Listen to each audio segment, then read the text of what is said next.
Só ativo na própria crosta de terra a atender de modo direto aos irmãos encarnados. Especializara-se na ciência do socorro espiritual, naquela que, entre os estudiosos do mundo, poderíamos chamar psiquiatria iluminada, no setor de realizações que há muito tempo me seduzia. Dispondo de uma semana sem obrigações definidas, dentre os encargos que me diziam respeito, solicitei ingresso na turma de adestramento, da qual se fizera calderar o eminente orientador, tendo-me ele aceito com a gentileza característica dos legítimos missionários do bem, e propondo-se conduzir-me carinhosamente. Encontrava-se em oportunidade favorável aos meus propósitos de aprender, pois a equipe de preparação, que lhe recebia ensinamentos, excursionava em outra região a labutar em atividades edificantes. À vista disso, poderia dispensar-me toda a atenção, auxiliando-me os desejos. Os casos que lhe eram atinentes, explicou-me solícito, não apresentava continuidade substancial. Desdobravam-se, constituíam obra de improviso, obedeciam ao inopinado das ordens de serviço ou das situações. Noutros campos de ação, fazia-se imprescindível o roteiro, previstas as condições e as circunstâncias. No quadro de responsabilidades, porém, que lhe estavam afetas, diferiam as normas. Importava acompanhar os problemas, quais imprevistas manifestações da própria vida.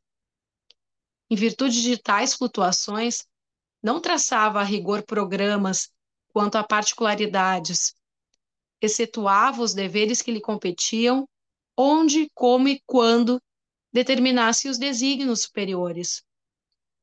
O escopo fundamental da tarefa circunscrevia-se ao socorro imediato aos infelizes, evitando-se quanto possível a loucura, o suicídio e os extremos desastres morais. Para isso, o missionário atuante era compelido a conhecer profundamente o jogo das forças psíquicas, com acendrado devotamento ao bem do próximo. Calderaro, neste particular, não deixava perceber qualquer dúvida. A bondade espontânea lhe era indício da virtude e a inquebrantável serenidade revelava-lhe a sabedoria. Não lhe gozava o convívio desde muitos dias. Abraçara-o na véspera pela primeira vez. Bastou, no entanto, um minuto de sintonia para que se estabelecesse entre nós sadia intimidade. Embora lhe reconhecesse a sobriedade verbal, desde o momento do nosso encontro, permutávamos impressões como velhos amigos. Seguindo-lhe, pois, os passos afetuosamente, de alma edificada na fraternidade e na confiança, vi-me a reduzida distância de extenso parque em plena natureza terrestre. Em torno, árvores robustas de copas farfalhantes alinhavam-se à maneira de sentinelas adrede postadas para velar-nos pelos serviços. O vento passava cantando em surdina. No recinto iluminado de claridades inacessíveis à faculdade receptiva do olhar humano, aglomeravam-se algumas centenas de companheiros, temporariamente afastados do corpo físico pela força liberativa do sono. Amigos de nossa esfera atendiam-nos com desvelo, mostrando interesse afetivo, prazer de servir e santa paciência. Reparei que muitos se mantinham de pé, outros, contudo, se acomodavam nas protuberâncias do solo alcatifado de relva macia, em palestra grave e respeitosa. Ambientando-me para aquela hora de extrema beleza espiritual, Calderaro avisou-me. Na reunião de hoje, o instrutor Eusébio receberá estudantes do espiritualismo, em suas correntes diversas, que se candidatam aos serviços de vanguarda. Oh, exclamei curioso. Não se trata, pois, de assembleia que agrupe indivíduos filiados indiscriminadamente às escolas da fé? O assistente esclareceu de pronto. A medida não seria aconselhável em um círculo de nossa especialidade. Um instrutor afeiçoou-se ao apostolado de assistência a criaturas encarnadas e a recém-libertas da zona física, em particular, precisando aproveitar o tempo com as horas de preleção para o máximo de aproveitamento. A heterogeneidade de princípios em centenas de indivíduos, cada qual com a sua opinião, obrigaria a digressões difusas, acarretando condenáveis desperdícios de oportunidades. Fixou a multidão demoradamente e acrescentou: temos aqui, em cálculo aproximado, 1.200 pessoas. Deste número, 80% se constituem de aprendizes dos templos espiritualistas em seus ramos diversos, ainda inaptos aos grandes voos do conhecimento, conquanto nutram fervorosas aspirações de colaboração no plano divino. São companheiros de elevado potencial de virtudes, exemplificam a boa vontade, exercitam-se na iluminação interior através de esforço louvável. Contudo, ainda não criaram o cerne da confiança para uso próprio. Tremem ante as tempestades naturais do caminho e hesitam no círculo das provas necessárias ao enriquecimento da alma, exigindo de nós particular cuidado, pois que, pelos seus testemunhos de diligência na obra espiritualizante, são os futuros instrumentos para os serviços da frente. Apesar da claridade que lhes assinala as diretrizes, ainda padecem desarmonias e angústias que lhes ameaçam o equilíbrio incipiente. Não lhes falece, porém, a assistência precisa. Instituições de restauração de forças abrem-lhes as portas acolhedoras em nossas esferas de ação. A libertação pelo sono é o recurso imediato de nossas manifestações de amparo fraterno. A princípio, recebem-nos a influência inconscientemente. Em seguida, porém, fortalecem a mente devagarinho, gravando-nos o concurso na memória, apresentando ideias, alvitres, sugestões, pareceres e inspirações beneficentes e salvadoras, através de recordações imprecisas. Fez breve pausa e concluiu: os demais são colaboradores de nosso plano em tarefa de auxílio. A organização dos trabalhos era digna de sincera admiração. Estávamos num campo substancialmente terrestre. A atmosfera, impregnada de aromas que o vento espargia em torno, recordava meu lar na terra, contornado de seu jardim, em noite cálida. Que teria eu realizado no mundo físico se recebesse em outro tempo aquela bendita oportunidade de iluminação? Aquele punhado de mortais, sob os raios da lua, afigurou-se-me assembleia de privilegiados, favorecidos por celestes numes.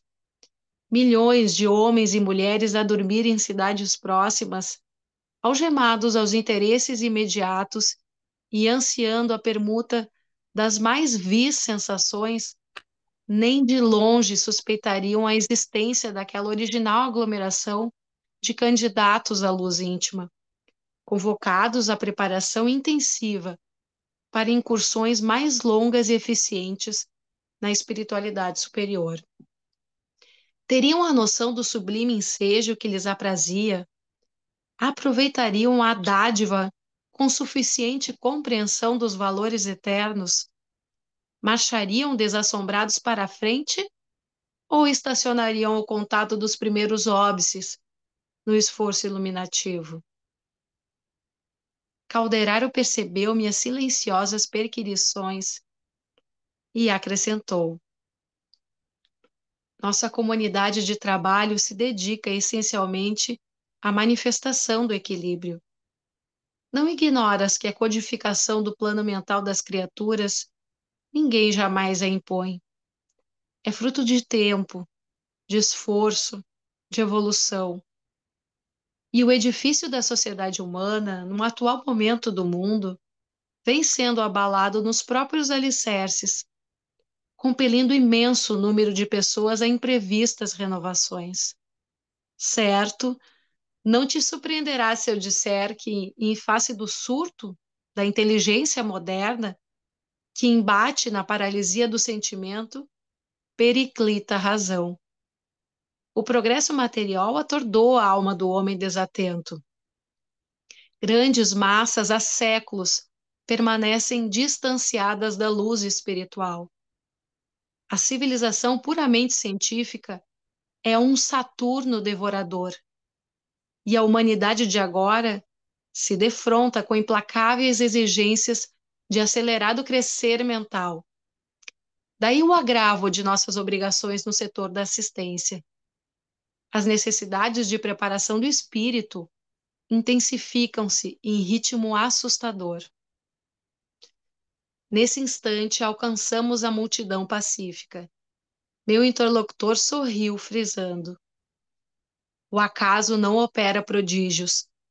Qualquer realização há que planejar, atacar, pôr a termo. Para que o homem físico se converta em homem espiritual, o milagre exige muita colaboração de nossa parte.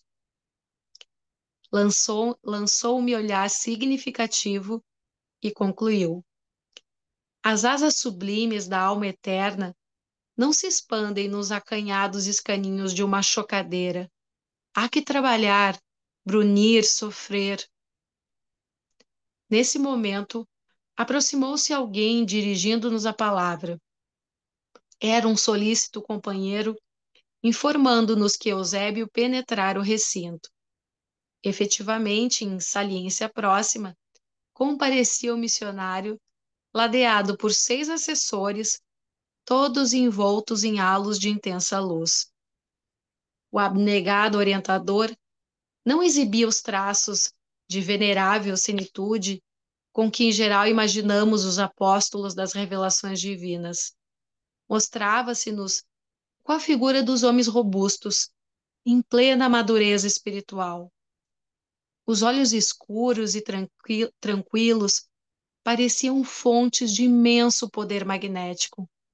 Contemplava-nos sorridente, qual simples colega. A presença dele impusera, porém, respeitoso silêncio. Cessaram todas as conversações que aqui e ali se entretinham. E ante os fios de luz que os trabalhadores de nosso plano teciam em derredor, isolando-nos de qualquer assédio eventual das forças inferiores, apenas o vento calmo erguia a voz, sussurrando algo de belo e misterioso à folhagem. Sentamo-nos todos à escuta, enquanto o instrutor se mantinha de pé, observando, quase frente a frente, eu podia agora apreciar-lhe a figura majestosa, respirando segurança e beleza. Do rosto imperturbável, a bondade e a compreensão. A tolerância e a doçura irradiavam simpatia inexcedível. A túnica ampla de tom verde claro emitia esmeraldinas cintilações. Aquela vigorosa personalidade infundia veneração e carinho, confiança e paz. Consolidada a quietude no ambiente, elevou a destra para o alto e orou com inflexão comovedora. Senhor da vida, abençoa-nos o propósito de penetrar o caminho da luz. Somos teus filhos, ainda escravos de círculos restritos, mas a sede do infinito dilacera-nos os véus do ser. Herdeiros da imortalidade, buscamos-te as fontes eternas, esperando confiantes em tua misericórdia. De nós mesmos, Senhor, nada podemos. Sem ti, somos frondes decepadas, que o fogo da experiência tortura ou transforma. Unidos, no entanto, ao teu amor, somos condicionadores gloriosos de tua criação interminável. Somos alguns milhares neste campo terrestre. E, antes de tudo, louvamos-te a grandeza, que não nos oprime a pequenez. Dilata-nos a percepção diante da vida. Abre-nos os olhos, enevoados pelo sono da ilusão, para que divisemos tua glória sem fim. Desperta-nos docemente o ouvido, a fim de percebermos o cântico de tua sublime eternidade. Abençoa as sementes de sabedoria que os teus mensageiros esparziram no campo de nossas almas, fecundando-nos o solo interior, para que os divinos germes não pereçam. Sabemos, Pai, que o suor do trabalho e a lágrima da redenção constituem adubo generoso à floração de nossas sementeiras. Todavia, sem tua bênção, o suor elanguece e a lágrima desespera. Sem tua mão compassiva, os vermes das paixões e as tempestades de nossos vícios podem arruinar-nos a lavoura incipiente. Acorda-nos, Senhor da vida, para a luz das oportunidades presentes, para que os atritos da luta não as inutilizem. Guia-nos os pés para o supremo bem. Reveste-nos o coração com a tua serenidade paternal, robustecendo-nos a resistência. Poderoso Senhor, ampara-nos a fragilidade, corrige-nos os erros, esclarece-nos a ignorância, acolhe-nos em teu amoroso regaço. Cumpram-se, Pai amado, os teus desígnios soberanos, agora e sempre.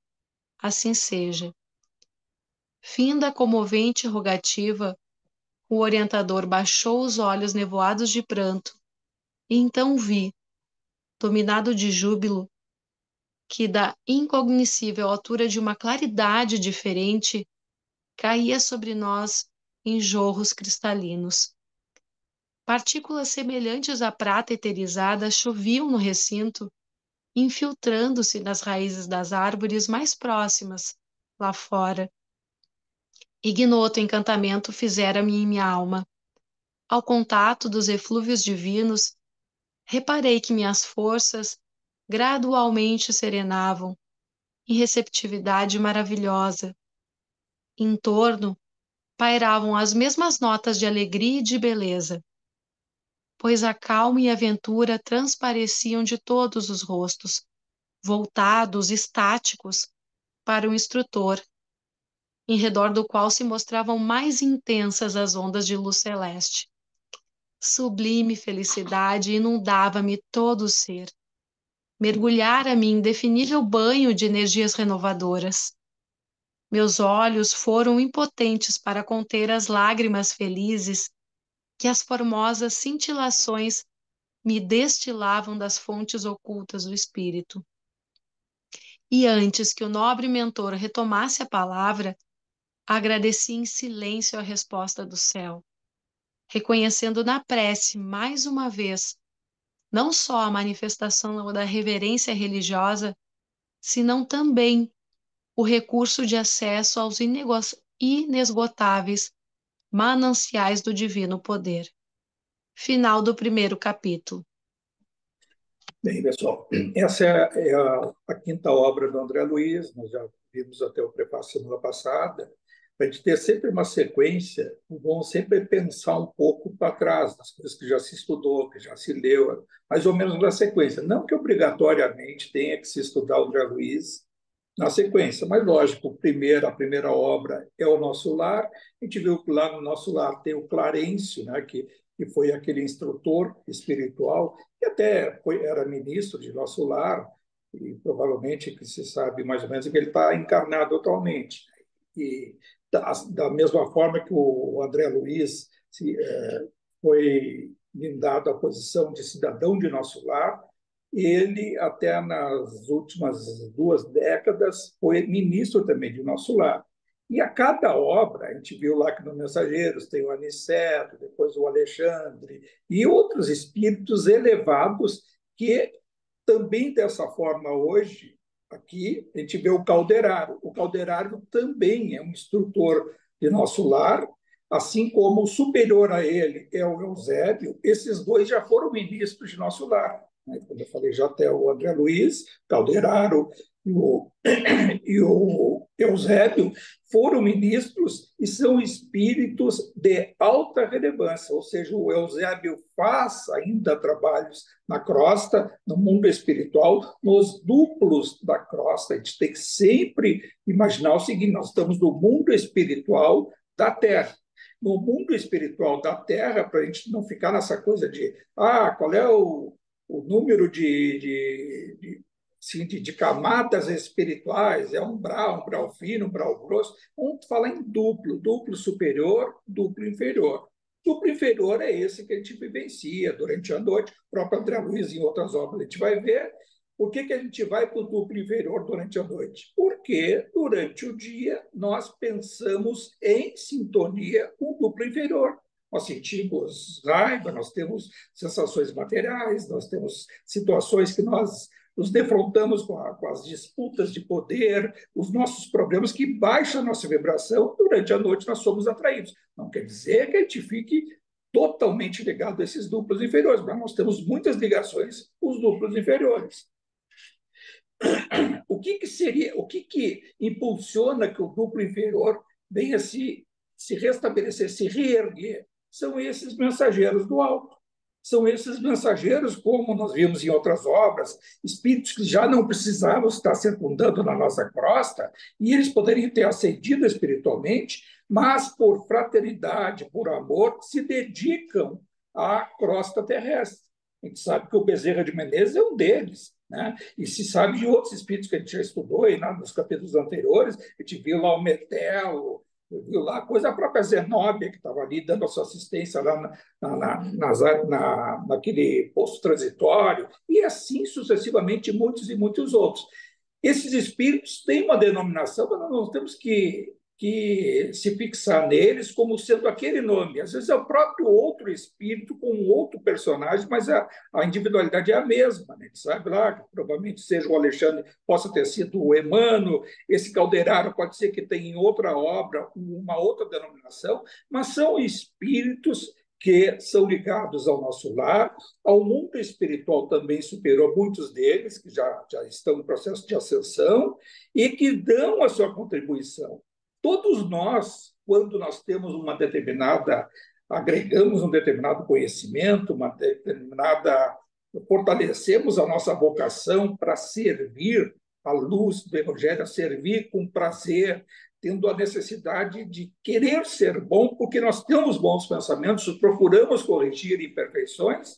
Quando nós temos essa vocação e nós vamos agregando valor, nós temos uma necessidade também de dar a mãozinha para quem ficou para trás. É assim que se dá o plano espiritual. E aqueles que, às vezes, há espíritos que chegam nesses duplos, um duplo superior, e meio que deixam um tempo a passar e passam a ter um vazio interior. E muitas vezes até em conversas com amigos espirituais, né, e até por reflexões, tem a necessidade de ajudar mais. Assim como nós estamos aqui na crosta. Aquele que não tem uma vocação para ajudar o próximo, assim, de pensar no bem do próximo, o que eu posso fazer auxiliando esse ou aquele, o que está ao nosso dispor, ou uma situação que se defronta ao nossa frente, o que eu posso contribuir com isso? Em todas as situações, seja por um pensamento positivo, um olhar, um toque fraterno de auxílio, de desejar o bem, isso é se sintonizar com o alto, isso é fazer o que Jesus nos ensinou, isso é que estar em sintonia com o divino, com o perfeito. Então, tive aí o Calderaro, ele se aproxima do André Luiz, e o André Luiz tinha esse programa dele de de visitar essa assembleia, essa reunião na crosta espiritual duplo inferior, muito interessante, isso vale para todos nós, isso vale para os aprendizes do espiritismo aos espiritualistas. Então, essa assembleia não é uma assembleiazinha, né? Uma reunião, 1.200 encarnados desdobrados pelo sono foram atraídos a esse ambiente e lá o Eusébio ia fazer uma preleção, que nós vamos ver no próximo capítulo. Ele vai fazer uma preleção, né, de estímulo a esses espíritos. E aí, uma coisa interessante, né? O André Luiz conversa com o Calderaro dá para se imaginar aí que ele seja um psiquiatra, né? Alguém estudioso do campo mental, e que ele, em auxílio a esses que estudam o espiritualismo, que têm a vocação para o espiritualismo, acreditam no além-túmulo, esses espíritos, para darem o auxílio a outros enfermos no campo mental, ou seja, desequilibrados, evitando tormentos mentais e evitando suicídios. E aí a gente pode passar suicídio e tormentos mentais. O número de pessoas hoje e para o nosso passado, e passado pode botar aí longos e longos, dezenas e dezenas ou até séculos, eram aqueles espíritos que têm um psiquismo aflorado para o campo além do corpo físico, ou seja, do campo mediúnico, do campo transcendental, eram tidos como loucos. Aquele que não tem uma educação psíquica para enfrentar esse desdobramento espiritual, espontâneo, ou induzido por situações, ou por traumas, ou por ambientes, ou por drogas, ou por álcool, seja a forma que for se manifestar o campo mediúnico, eram tidos como loucos. E muitos, através desse psiquismo aflorado para a mediunidade, quando atormentados no campo mental, são induzidos espiritualmente por adversários de passado, por uma sintonia vibratória com baixo astral, à autodestruição, ao suicídio. Cada um de nós, isso já se falou outras vezes, nós, muito provavelmente, uma ou mais de uma vez, já cometemos o suicídio. Nas nossas muitas e muitas encarnações para trás, podíamos dizer, segundo o registro, daria aí o nosso processo da individualização desde o campo da razão. Nós tivemos aí, muito provavelmente, nesse vai e vem, não só na Terra, mas em outros planetas semelhantes à Terra, em outros sistemas estelares, nós tivemos provavelmente em torno de 450, 500 encarnações. Esse vai e vem. Só que, lógico, assim como no reino animal, ainda quando individualizado, e que não tem a razão, o animal desencarna e reencarna muito rápido, porque não tem muito o que fazer no plano espiritual. Ou seja, é induzido ao processo de aprendizado, convivência com o ser humano. O animal individualizado, ele tem a necessidade do aprendizado, do despertar, do conhecimento, convivendo com o ser humano. Para ele, a individualidade humana é uma sensação do divino em relação a nós, ao mundo angelical. Isso são parênteses para a gente compreender esse processo todo. E aí eu quero chegar também ao que nós significamos para isso e a nossa inserção em relação à nossa atividade, à nossa perspectiva mediúnica. Nós somos vinculados a uma casa espiritualista. A casa Lucas de Assis é uma casa espiritualista. Por quê? Porque ela não é uma casa em que, no somatório dos trabalhos mediúnicos, dos médiuns, daqueles que têm que se propõem a assistência ao plano espiritual, a compartilhar a sua energia, o seu auxílio, boa parte da casa não tem os ideais fixados do kardecismo. Porque o espírita, só existe uma situação. Quem é espírita? Espírita é quem estudou, o Evangelho de Jesus à luz do Pentateuco do Kardec. Que é o Pentateuco? As 5 grandes obras, Livro dos Espíritos, né? O Evangelho segundo o Espiritismo, Livro dos Médiuns, a Gênese, e esses 5 livros que nos dão, e o Céu e o Inferno, e os 5 livros que nos dão a base doutrinária que Kardec denominou como Espiritismo. Então, é só por isso dizer assim, tá, é espiritismo e tal. Eu, particularmente, me considero espírita. Eu não sou espiritualista, mas estudei profundamente, digo profundamente, no campo teórico e até na prática, né? O espiritualismo. Estudei o Código da Umbanda, tenho formação católica desde lá da minha primeira infância até a adolescência, depois que parti para outros lados, frequentei essas casas, né, espiritualistas, claro que não de uma forma muito persistente, conheço na prática e na teoria. E através de estudos, todo esse campo que leva algumas doutrinas religiosas a inserir o campo psíquico transcendental, seja os carismáticos da Igreja Católica, aquelas sessões de descarregos dos pentecostais e tal, tudo isso, à luz do conhecimento, está inserido, eu digo com convicção. Todas essas situações do espiritualismo estão inseridas no Pentateuco do Kardec. Dizem os que não acham isso porque não estudaram a doutrina, não estudaram o Pentateuco. Aquele que estudou o Pentateuco do Kardec fica sem dúvida sobre essa questão. Aí pode dizer assim, mas por que então o espiritualismo e não o espiritismo, ou um está inserido dentro do outro? Não, o espiritualismo está inserido no espiritismo. Só que enquanto que não se conhece, quem não conhece o espiritismo não consegue ter essa convicção. Só isso.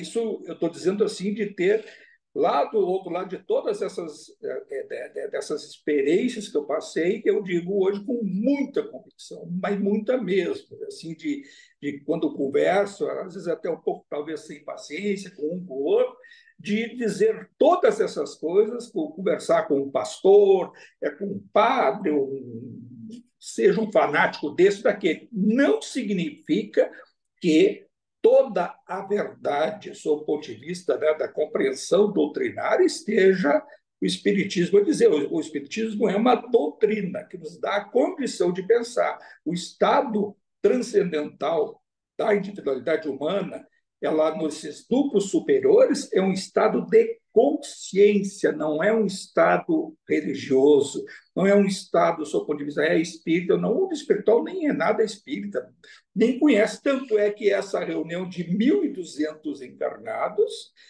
pouquíssimos ali são espíritas. E por que é importante dizer que esses 1.200, quase 1.200 encarnados em desdobramento foram atraídos a essa reunião, a essa assembleia? Claro que isso aí foi preparado e tudo. E esses espíritos desdobrados, nós podemos dizer assim, o que isso tem a ver conosco? Todos nós já participamos dessas reuniões. Não significa dessa forma, com esse número, um número menor, maior, intermediário, e regularmente nós já participamos destas reuniões. E por que isso ocorre e ocorreu e sistematicamente ocorre? Porque nós temos uma compreensão do além-túmulo. Nós pensamos no mundo espiritual. E o mundo espiritual, em nome, né, do Altíssimo, ele tem muito interesse em dar para nós as ferramentas. Nós somos levados a esse estado de compreensão. Não para chegar do outro lado, eu vou te dizer tudo do Espiritismo. Não. O que a gente vai ver na preleção do Eusébio, nós já vivenciamos situação semelhante a essa. E aí pode dizer assim, mas por que o nós aqui? Porque nós acreditamos no além-túmulo. O mundo espiritual, os espíritos superiores não nos deixariam, nós não seríamos deixados isoladamente a essa compreensão, até porque nós tivemos essa compreensão nesta encarnação, e não importa o momento de cada um que despertou, se veio de uma família já com vocação ao espiritismo, ou foi pela dor, ou foi por uma... Aí o próprio texto ali, as coincidências ou o acaso, não existe o acaso, nós fomos atraídos a esse processo e estamos sendo preparados pelo mundo espiritual para multiplicar essa compreensão. E isso não significa dizer, então são os escolhidos. Não, ao contrário, somos atraídos a uma responsabilidade maior ainda. E não precise ficar naquela dúvida, mas eu não, eu estou recém. Está recém, já está no processo, está se dando conta, já está no processo e outros vão se reinserir e vai ser sempre assim. Não porque é vinculado à Casa Lucas de Assis, porque o nosso psiquismo é aberto ao mundo espiritual, aberto ao além-túmulo. E aí fica bem claro ali, até nesse texto, e nós vamos ver por quê. Aqueles que a gente conhece, eu tenho vários familiares conhecidos que não acreditam no além-túmulo, não acreditam no mundo espiritual. Um desses adianta levar e ser um dos 1.200? Não, nem vai ser atraído. Psiquicamente tem que ser atraído. Nós somos atraídos pela nossa compreensão e somos psiquicamente até despertados a determinados estudos, determinadas leituras. Eu estava até recebi o livro, aquele último do Inácio, e deu uma empacada, os 2 primeiros capítulos, está ali parado. Hoje retomei de tarde, estava vendo, pô, e aí juntou com uma coisa que a gente até estava estudando no prefácio a semana passada e foi indo aqueles duplos, o duplo lá de Brasília, e compreender todo esse mundo nosso de turbulência política, tanto no Brasil como em outras situações. Não é de graça, essas coisas psiquicamente, elas às vezes travam e coisa se retoma e encadeia com outra, e todas essas coisas têm um porquê, e não fica no acaso, mais uma vez, como está no texto. Nós todos temos determinadas vocações, e quanto mais a gente utilizar o nosso dia, como eu disse, 70%, 75% durante a noite nós vamos para o baixo astral, porque durante o dia pensamos em sintonia com o baixo astral, o duplo inferior. Nós temos que ter esse aprendizado sistemático por habitualidade de procurar fazer o nosso dia não de 75% vocacionados ao baixo astral. Podemos ir ao baixo astral, mas para aprender, para compartilhar, para estar numa situação como essa de auxílio, de repente até dando ali as fichas para esse pessoal, organizando ali as cadeiras e ouvindo o Eusébio, outro e tal, e são outros desdobrados.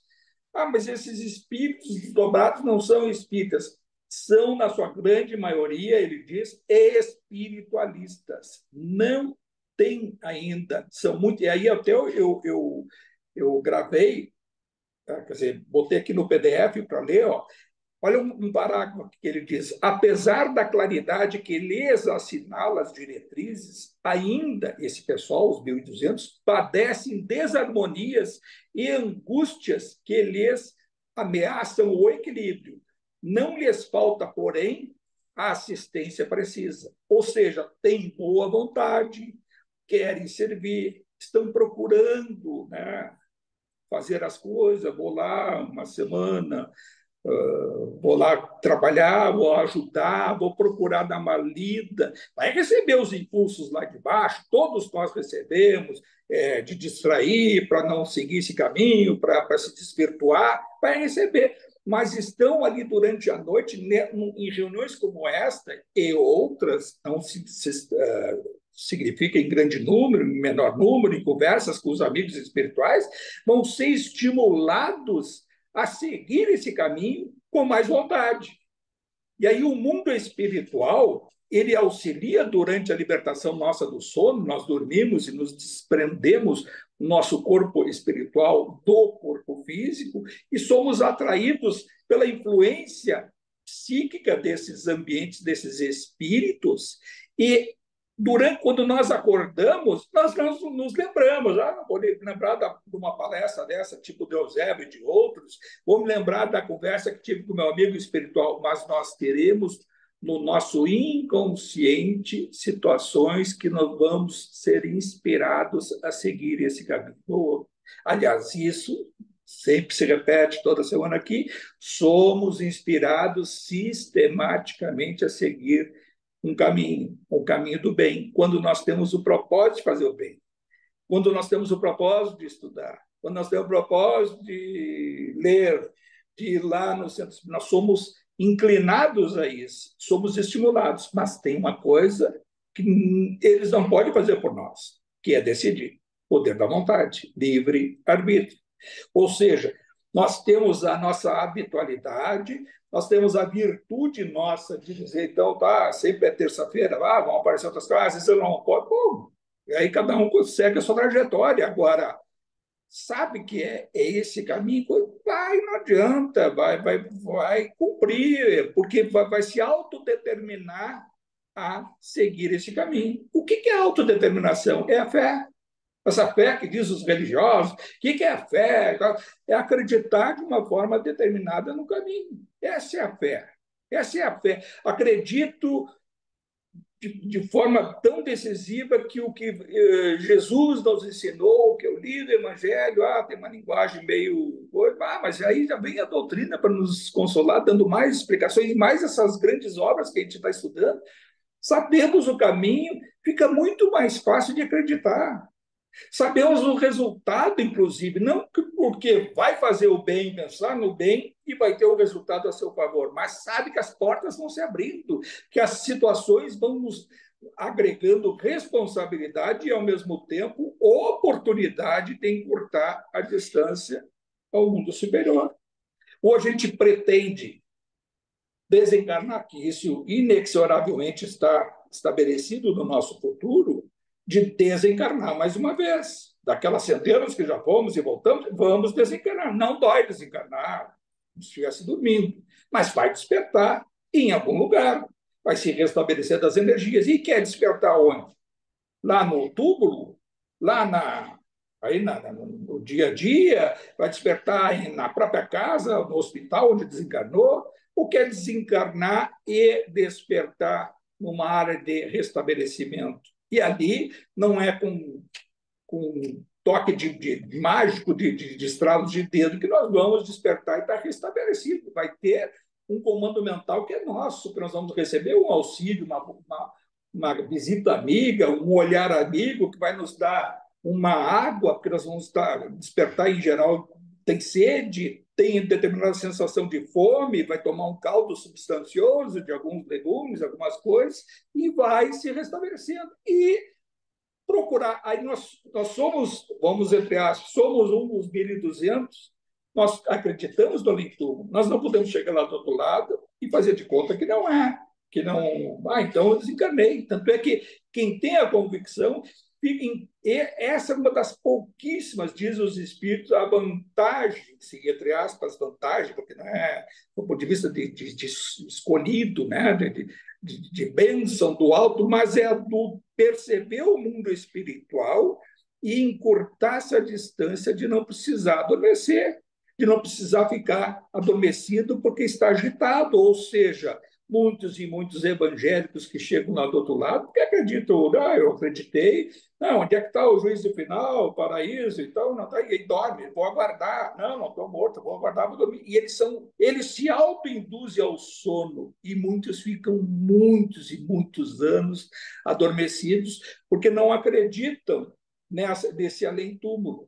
Assim como religiosos que se despertam, católicos, aquele fervoroso que acredita no céu e inferno, não, só estou aqui, não, então isso aqui não é, então, ou é o sono, ou se reinsere num mundo paralelo, os duplos inferiores, fazendo as mesmas coisas e vai se esquecendo de que como chegou ali, daqui a um pouquinho até as companhias dos espíritos são outros, já vimos em outras obras, já estudamos através de estudos, e isso a gente tem que até assinalar de uma forma persistente para isso ficar fixado, que tem até muito espírita que não é só o fato de ler ou estudar, não pensa sobre essas coisas. E aí não pensa e fica perdido no tempo e vai desencarnar um dia e não vai se dar conta, aí vai ter que, tá bem que eu vi aquilo. O mundo espiritual até pode ser aquele igual a Lara Patrícia, Violetas da Janela, duplo superior, e ela já estava no coisa, é uma descrição espiritual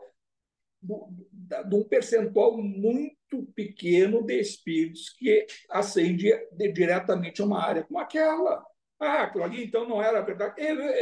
Entre aspas, é uma realidade, é uma realidade, mas não necessariamente para a maioria, não necessariamente para nós, porque nós temos os nossos conflitos interiores, nós temos as nossas mazelas, as nossas convivências difíceis, nós temos sensações que, à luz do que a gente vivencia, nós reagimos ou vai reagir com uma determinada raiva, uma determinada ira, um determinado sentimento de vazio, até às vezes até de uma inveja inconsciente, de um ciúmes, de uma situação adversa fruto do desregramento do próprio espírito pela sua imperfeição.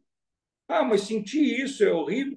Não, assim, horrível pode ser se sentir isso e não tentar corrigir. Isso é que nos leva a esse estado de reflexão.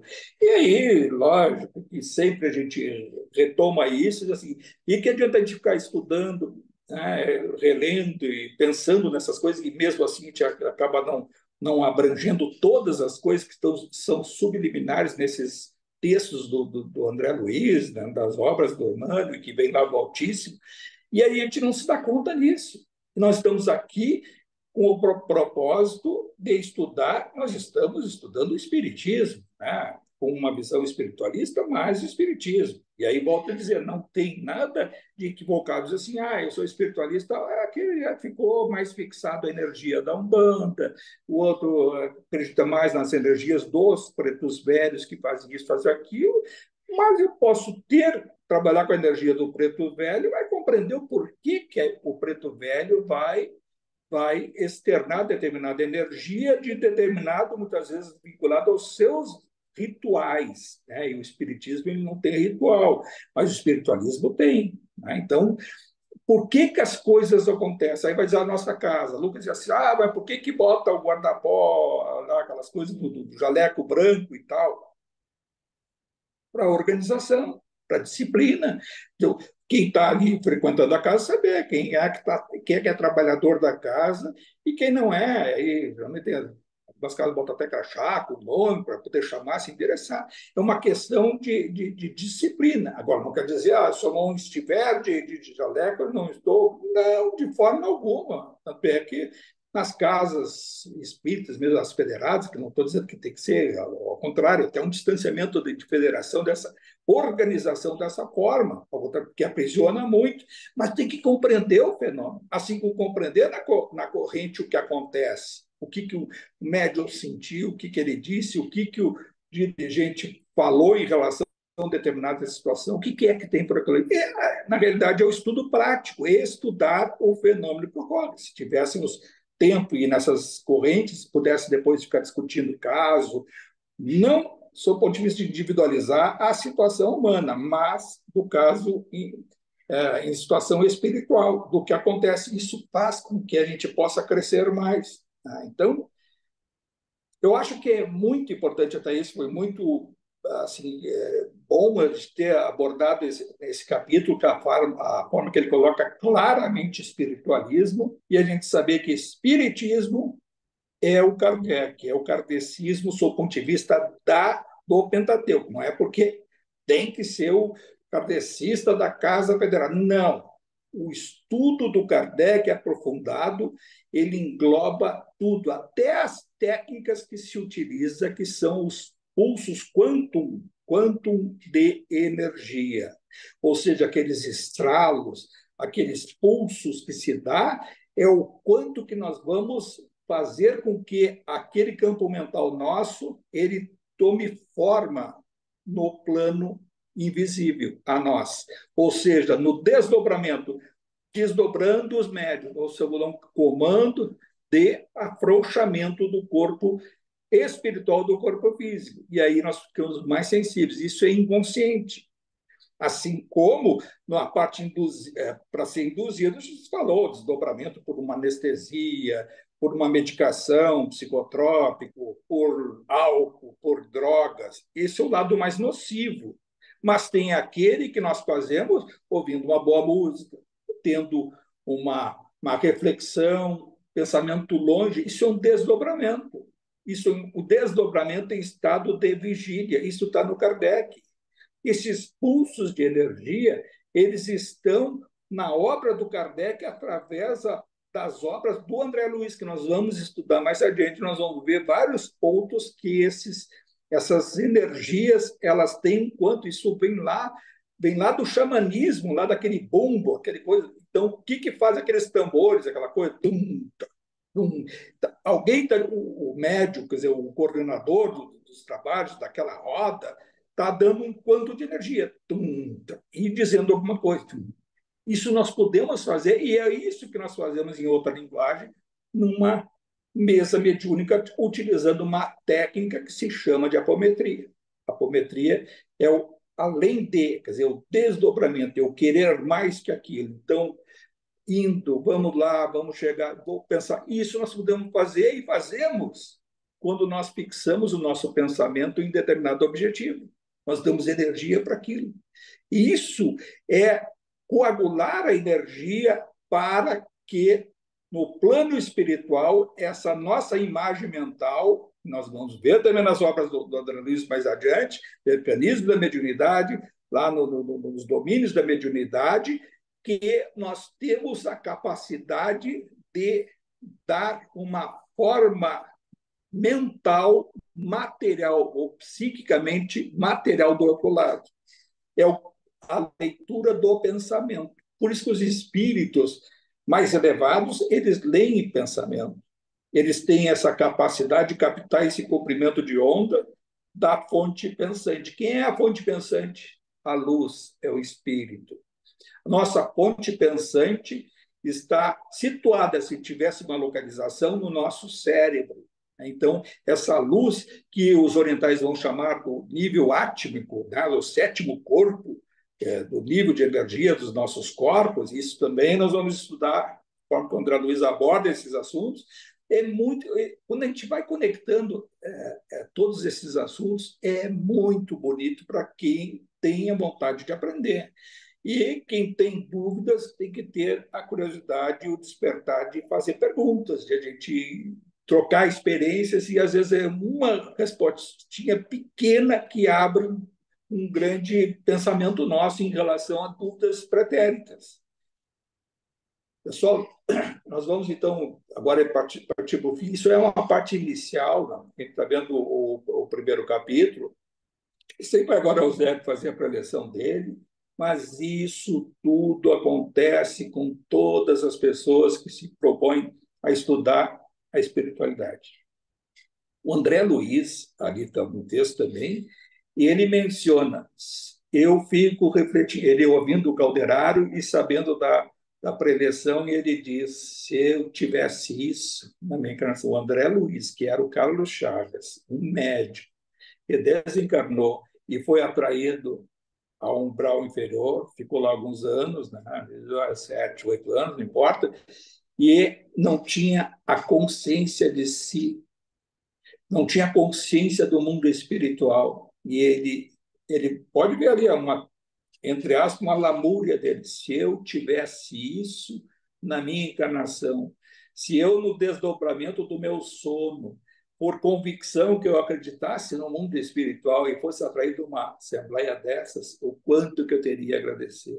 Agora eu pergunto, quanto que nós podemos e devemos agradecer encarnados a ter uma oportunidade dessas, que não nem o André Luiz, que é o André Luiz que fez tudo que fez, né, que se doou depois e ascendeu, está também provavelmente encarnado agora, e ele, por que encarnado também? Perguntaram para ele, foi em determinado momento lá, não, eu tenho lá, tal, previsto nos primeiros lustros do século vindouro, que está por vir, aí, que já estamos aí no 2024, isso foi lá na virada do século, ele disse, não, nos próximos 3 lustros, ou seja, nos próximos 15 anos, está programado um retorno meu, no seio da convivência de espíritos que eu deixei para trás, ou seja, espíritos familiares dele, daquela época, quando ele desencarnou no final da década de 30, no início de 30, por ali, 30 e poucos, 36,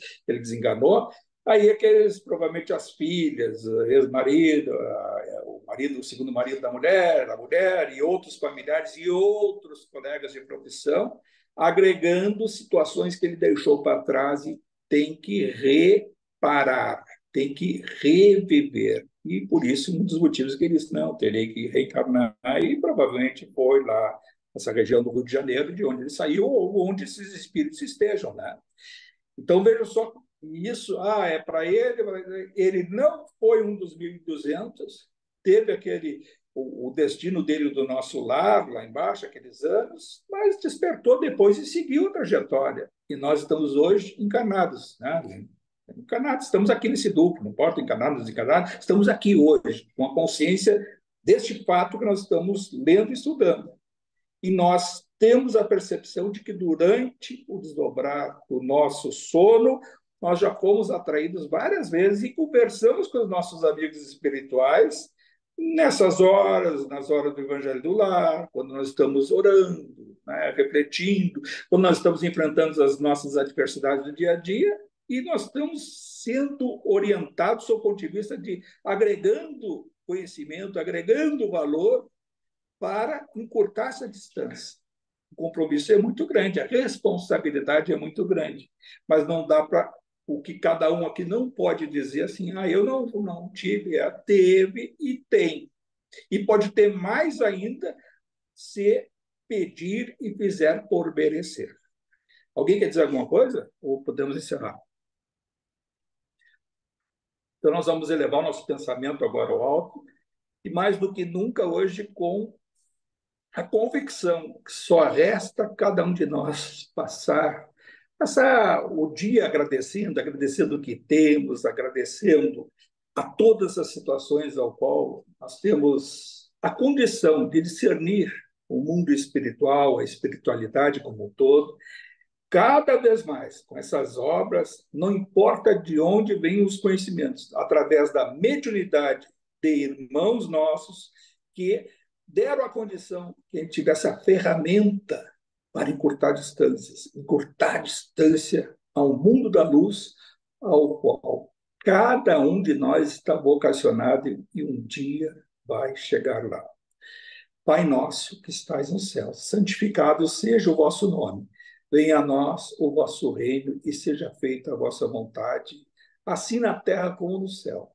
O pão nosso de cada dia que nos dai hoje. Perdoai as nossas ofensas, assim como nós perdoamos a quem nos tem ofendido.